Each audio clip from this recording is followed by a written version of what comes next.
Dans le livre sacré des Mayas, ce sont des montagnes vivantes. Pour les vulcanologues, c'est une ceinture de feu très active qui traverse le pays. Au Guatemala, depuis toujours, la vie rime avec le mot volcan.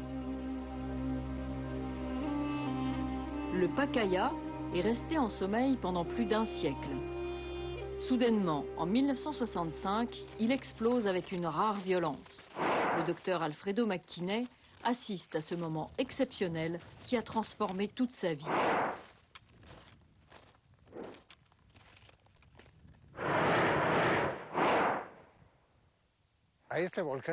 J'ai gravi ce volcan 1226 fois depuis qu'il est entré en activité. C'était le 11 juillet 1965. À cette époque-là, on a pu s'approcher jusqu'à pratiquement pouvoir toucher la lave. Cela nous a changé complètement l'idée de ce qu'était un volcan en éruption. C'était quelque chose de vivant. On pouvait participer à son activité. Voici mon cher ami, le docteur Alfredo McKinney, un homme célèbre presque partout dans le monde. Ce colosse, le Pacaya, porte son nom. Le premier cratère s'appelle Pacaya et le deuxième porte son nom, McKinney. C'est bien ça, non? Depuis 45 ans, tous les dimanches, McKinney gravit les 2500 mètres du Pacaya pour étudier le moindre changement du volcan.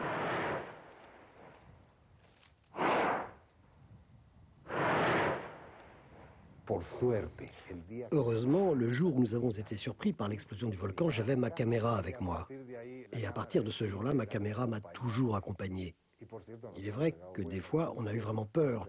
On était imprudent en allant si près du cratère.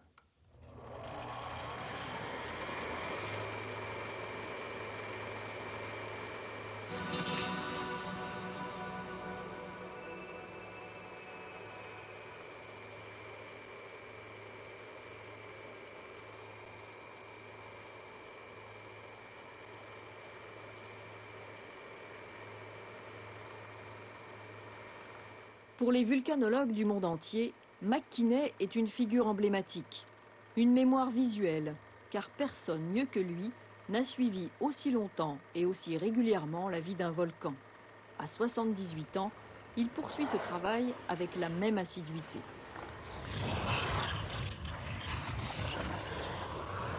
McKinney peut vous entraîner dans les limites extrêmes du volcan, près des fleuves de lave, là où les semelles fondent.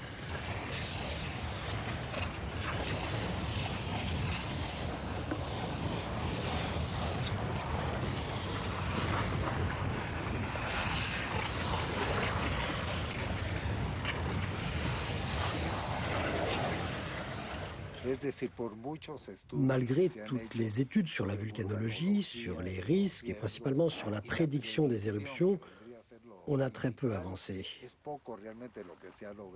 On sait qu'un volcan va entrer en éruption, mais jamais avec quelle intensité ni quel risque cela peut entraîner. Quand on vit dans ce pays, quand on est né ici, on est habitué à les regarder et à les admirer.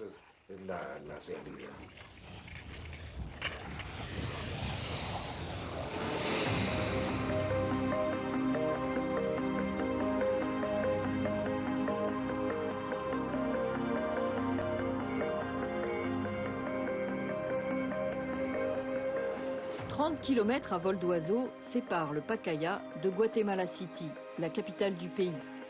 Son voisin, le volcan Fuego, est lui aussi en pleine activité. Avec le volcan d'Agua et l'Acatenango, ils forment ensemble un arc de feu qui tient en haleine permanente des centaines de milliers d'habitants de la région.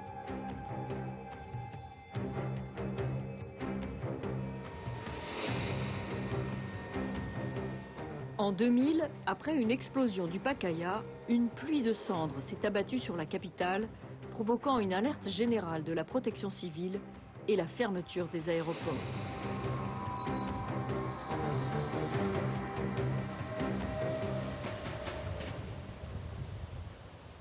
À l'Institut de vulcanologie du Guatemala, l'objectif est de surveiller tout changement d'activité des volcans, tout ce qui pourrait entraîner une éruption majeure. Voici le sismographe qui enregistre l'activité du volcan Pacaya. On voit ici une série d'explosions qui ont lieu en ce moment, entre 400 et 560 explosions dans une période de 24 heures. En ce moment, le Pacaya et le Fuego sont en alerte jaune, c'est-à-dire que nous prenons les précautions nécessaires parce qu'il y a beaucoup de personnes en situation de risque. C'est une mesure préventive, afin d'être prêt à un changement brusque de situation qui pourrait survenir lors d'une éruption. Ça peut arriver, même dans les heures qui suivent.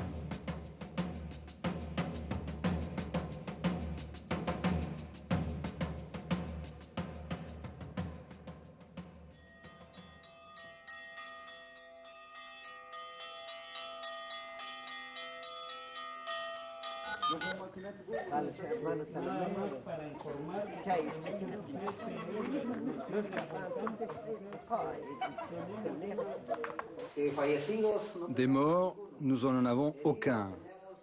Des blessés, oui, nous avons 10. Des personnes évacuées, nous en avons 467.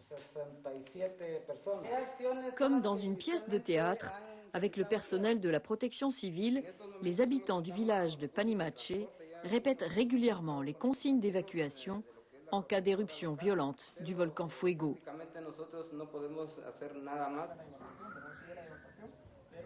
À Panimache plane toujours l'ombre tragique d'un après-midi d'octobre 1974.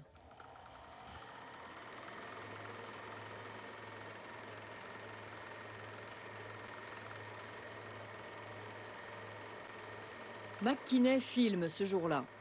Le panache de cendres que le Fuego crache atteint 7000 mètres de hauteur. Des nuages incandescents dévalent les flancs du volcan, détruisant et brûlant tout sur leur passage.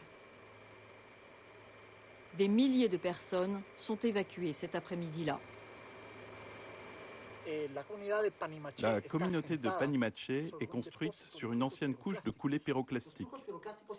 Ces flux se forment autour du cratère, ici, et coulent le long des ravins, ou par les canaux naturels qui se trouvent par là. C'est précisément ça. Ce flux pyroclastique, s'il change son cours par rapport à ce qui s'est passé en 1974, il pourrait sortir du ravin et frapper la communauté. C'est ça le problème. Son impact pourrait tout détruire sur son passage. Cela pourrait arriver avec une éruption plus importante.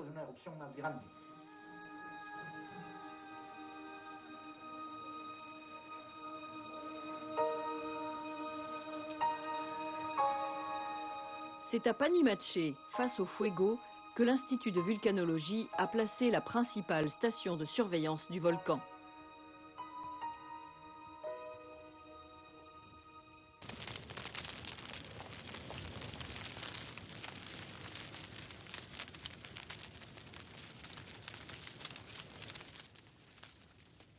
Loin de l'univers scientifique, les volcans prennent une toute autre dimension dans la cosmogonie maya.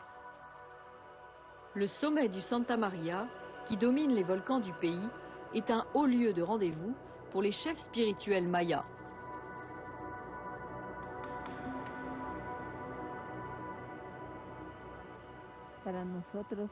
Pour nous, quand on parle des grandes forces créatrices du monde, c'est dans la perfection de leur œuvre qu'elles ont créé les grands volcans. Le grand cœur du ciel et de la terre, avec sa parfaite mathématique, a produit cet énorme mouvement. On sent ici cette situation. C'est ici qu'on trouve le mouvement, la vie. C'est ici qu'existe l'air, l'oxygène. Tout ceci, on le doit à cette grande création.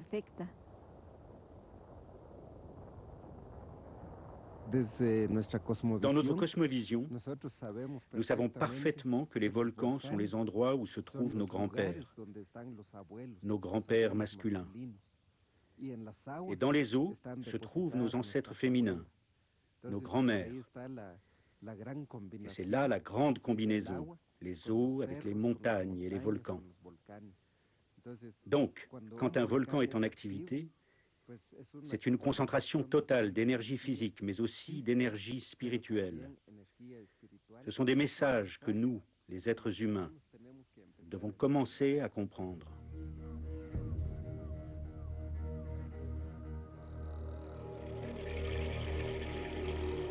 En suivant la ceinture de feu à une dizaine de kilomètres de Chicabal, se trouve l'une des régions les plus touchées par l'activité volcanique du pays.